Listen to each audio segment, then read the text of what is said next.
Il y a une phrase que les stoïciens ont transmise, Memento mori. Souviens-toi que tu vas mourir. Ce n'est pas une malédiction. C'est une lentille qui clarifie. Ce filtre t'indique quelles préoccupations actuelles méritent une minute d'attention. Place un problème devant la lentille. Est-ce que cela comptera quand je serai en train de mourir ? Si oui, affronte-le maintenant.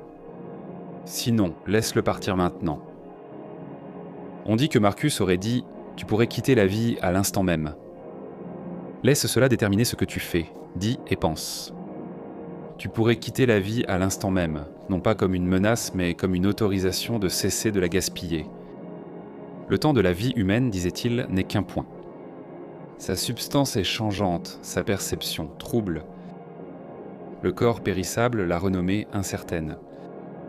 Chaque homme ne vit que ce présent, un point indivisible. Le reste de sa vie a déjà été vécu, ou appartient à un avenir incertain. Alors vis chaque action, disait-il, comme si c'était le dernier. Pas l'acte final d'un pressé.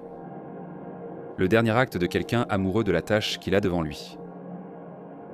Comme c'est beau, a écrit Marcus, lorsqu'un homme accomplit son travail, le termine et accepte que cela puisse être le dernier acte de sa vie.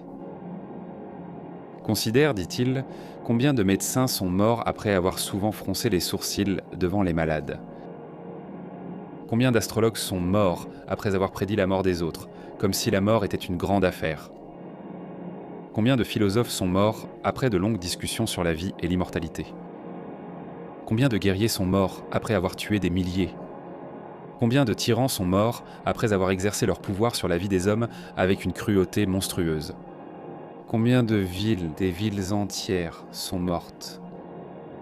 Transmises à d'autres générations, tous ceux qui se sont tenus là où tu te tiens sont maintenant sous terre.